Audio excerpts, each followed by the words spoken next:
Baru-baru ini ramai di media sosial sebuah unggahan atau posting yang membicarakan sejumlah aplikasi program pemerintah dengan nama yang unik dan nyeleneh, menggunakan kata-kata di luar nalar hingga membuat sejumlah warganet di media sosial geleng kepala. Seperti diketahui, beberapa pemerintah daerah telah menciptakan aplikasi dengan nama-nama yang unik dan kreatif untuk menarik perhatian masyarakat serta memudahkan pelayanan publik. Menariknya, sederet nama aplikasi pemerintah yang terdengar nyeleneh ini pun sukses mengundang reaksi warganet di media sosial, mulai dari kritikan hingga candaan yang membuat orang-orang geleng-geleng kepala.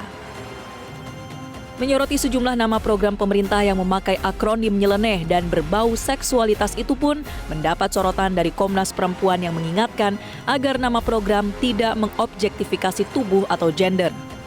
Komisioner Komnas Perempuan Siti Aminah Tardi menyarankan agar akronim program tidak dipaksakan berdasarkan judul program. Selain itu, ia juga mendorong pemangku kebijakan bisa berkonsultasi dengan ahli bahasa ataupun sosiolog agar diksi yang dipakai tidak menormalisasi gender stereotype. Tidak hanya menuai respon warganet, kritik juga datang dari anggota Komisi 2 DPR RI fraksi PKS, Mardani Alisera, yang menyebut nama-nama program nyeleneh itu merendahkan etika. Ia juga meminta nama program yang menggunakan penamaan nyeleneh dan berbau seksualitas harus segera diganti dan mengajak masyarakat melaporkan program-program tersebut. Sebelumnya pada 27 Mei lalu, Presiden Joko Widodo dalam acara Sistem Pemerintahan Berbasis Elektronik SPBE Summit 2024 di Istana Negara meminta agar kementerian lembaga tidak boleh membuat aplikasi-aplikasi baru yang membingungkan masyarakat. Presiden juga mengungkapkan saat ini ada 27.000 aplikasi atau platform di kementerian lembaga hingga pemerintah daerah yang memakan anggaran negara hingga 6,2 triliun rupiah. Pemirsa, untuk membahas sejumlah aplikasi bernama nyeleneh dan berbau seksualitas yang belakangan disorot oleh warganet, sudah bergabung bersama kami Komisioner Komnas Perempuan Alimatul Kiptiah. Selamat pagi Mbak Alim. Selamat pagi Mbak Marcel, selamat pagi semua pemirsa Metro TV. Terima kasih Mbak Alim. Mbak Alim, ini sudah terlanjur gaduh ya oleh warganet di tengah masyarakat, bahkan untuk menyebutkannya kurang enak begitu, saya sulit untuk menyebutkannya nama dari program-program ini. Nah, Anda melihat apa sebetulnya problem utama dalam penamaan program atau aplikasi pelayanan publik tersebut? Ya, terima kasih Mbak Marcel. Betul, saya sendiri mau menyebut nama-nama programnya sendiri aja nggak kewetu ya dari mulut saya gitu dengan tadi yang sudah disebutkan di depan gitu. Nah, persoalannya adalah nama-nama atau diksi bahasa yang dipilih ya, itu kan diksi-diksi yang mengarah kepada nuansa seksualitas, objektifikasi perempuan, dan juga hal-hal yang mengandung stereotyping gender yang merendahkan dan melecehkan begitu ya. Dan apalagi ada nuansa-nuansa yang kadang-kadang dipakai guyonan ya. Kita tahu di dalam sebuah teori kekerasan yang dialami oleh perempuan ya, yang awalnya dari guyonan-guyonan itu bisa berakhir pada pelabelan negatif, kekerasan, dan kemudian bahkan ketika itu terjadi trauma dan sebagainya, bahkan sampai kemudian jadi pembunuhan atau bunuh diri ya. Artinya guyonan-guyonan ini kalau kita biarkan itu menjadi sebuah seolah-olah itu bisa diterima, seolah sesuatu yang nggak ada masalah, itu normal, sehingga nggak ada masalah gitu. Karena itu penting bagi kita ya untuk memilih diksi-diksi yang tidak merendahkan, melecehkan gender tertentu ya. Saya mengapresiasi sih pemerintah yang mencoba upaya kritis ya, agar upaya kreatif ya, yang digunakan agar memudahkan program itu diingat oleh masyarakat atau oleh pemangku kebijakan. Namun demikian, tolong dong cara membuat atau memilih diksinya itu jangan kemudian malah justru menimbulkan masalah baru, menimbulkan masalah-masalah yang menyebabkan salah satu jenis kelamin tertentu itu kemudian direndahkan ataupun dilecehkan. Gitu Mbak Marcel. Iya, ini kita tampilkan saja ya Mbak Alim nama-namanya, dan seperti Anda sebutkan tadi ada nuansa merendahkan atau melecehkan gender tertentu. Artinya kemarahan atau kegaduhan di tengah publik yang muncul sekarang ini itu wajar ya Mbak Alim? Ya sangat wajar ya, karena kata-kata itu kan nggak tepat ya, pilihan kata itu nggak tepat sekali gitu, bahkan ya Aduh, ya sekali lagi saya tidak kebetu ya untuk ngomong atau membaca apa kata-kata yang ada itu ya rasanya itu kok Oke. risih gitu dan nggak nyaman sekali gitu ya. Nah, Mhm. apalagi itu akan menjadi program yang selalu disebut banyak orang gitu ya. Itu kan semakin apa situasi kondisi perempuan itu ya karena memang banyak yang mengarah kepada seksualitas perempuan ya yang disebutkan di dalam apa nama-nama program itu kan membuat tidak nyaman gitu. Nah, kalau kita yang bekerja aja merasa tidak nyaman dengan program-program itu, bagaimana kita kemudian bisa memaksimalkan potensi-potensi kita yang ada pada diri kita kalau kemudian situasi kerjanya saja juga sudah tidak nyaman gitu. Oke. Artinya apakah Anda juga ingin mengatakan Mbak Alim bahwa untuk penamaan apalagi soal, program, yang melibatkan, publik ini hindari kata-kata atau diksi yang menimbulkan ambiguitas? Ya betul ya, pilihlah kata-kata yang memang mencerdaskan ya. Misalnya program, kalau yang kita lihat ada program Mampu, ada program Skala, ada apa kemarin Mbak Ami juga menyebutkan listrik pintar, ataupun hal-hal yang bernuansa apa positif gitu ya.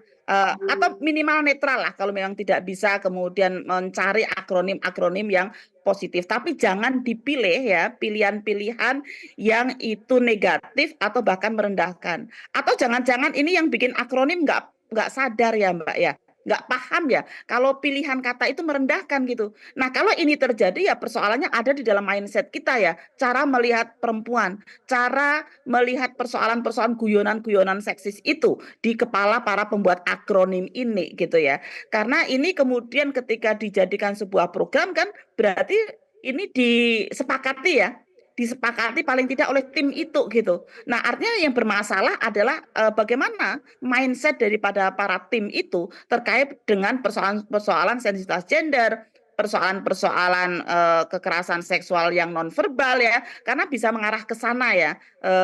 Mungkin satu saja ya, ini ya, nomor 3 ini ya, Siskaku intip gitu ya. Waduh ya Allah, itu kan apa bagian daripada kekerasan seksual menurut saya ya karena itu kemudian bernuansa seksual ataupun yang terakhir itu ya jebol ya Mas itu ya Allah itu kan juga mengarah ke sana gitu sehingga menurut saya sih Baik. kita harus dengan cerdas ya memilih diksi-diksi untuk yang lebih positif dan tidak merendahkan melakukan objektifikasi kepada perempuan dan juga menjadi guyonan-guyonan seksis ya karena ini akan menjadi cerminan ya.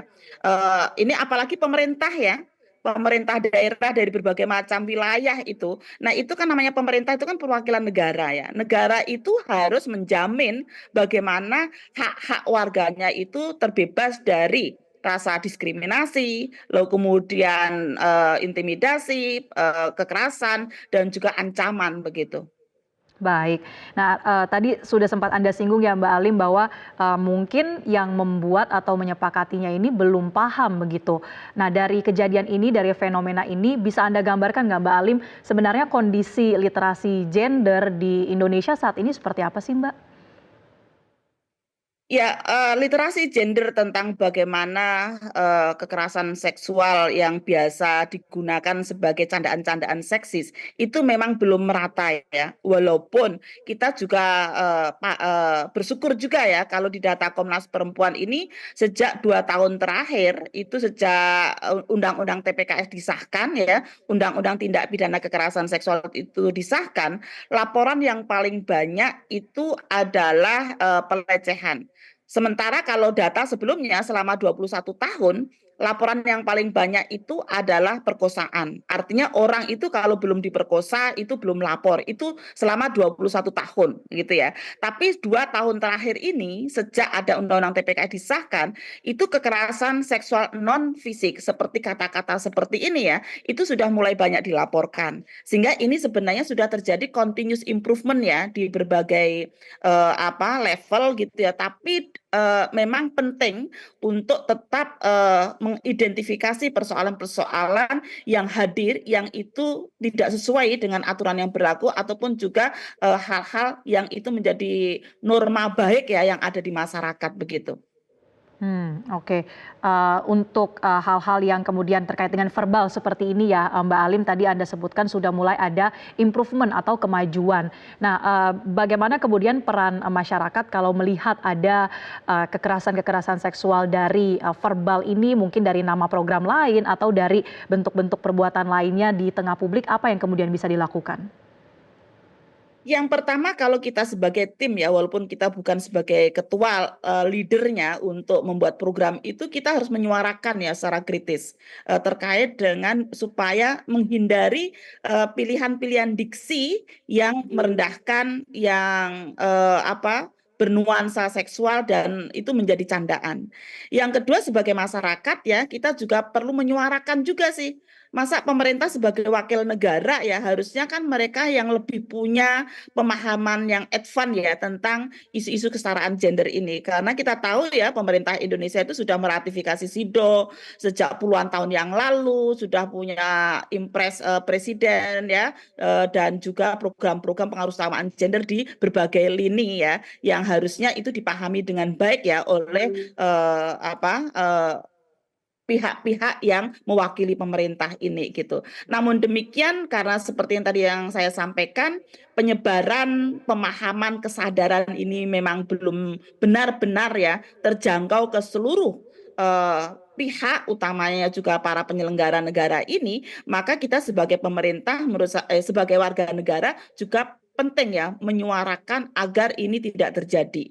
Karena itu kalau kita biarkan seperti tadi yang saya sampaikan, piramida piramida perkosaan ya itu berawal dari kita menormalisasi candaan-candaan yang bernuansa seksual yang itu seolah-olah sesuatu yang biasa saja dan tidak berdampak. Padahal itu adalah sesuatu yang sangat berdampak sekali terhadap kehidupan seseorang ya, karena kemudian dari candaan-candaan itu seolah-olah kemudian mau digodain ya, lalu kemudian seolah-olah kemudian juga dia nyaman gitu ya, padahal sebenarnya sama sekali tidak gitu. Sehingga memang kita perlu menjadi masyarakat yang kritis dan juga tadi kalau Mbak Ami menyampaikan tentang bagaimana kita juga bisa konsultasi ya kepada ahli bahasa, sosiologi, ahli gender gitu ya. Itu juga saya pikir penting juga ya agar kemudian pilihan atau diksi yang kita gunakan, apalagi kita gunakan sebagai sebuah program ya, ini adalah sesuatu yang punya positive thinking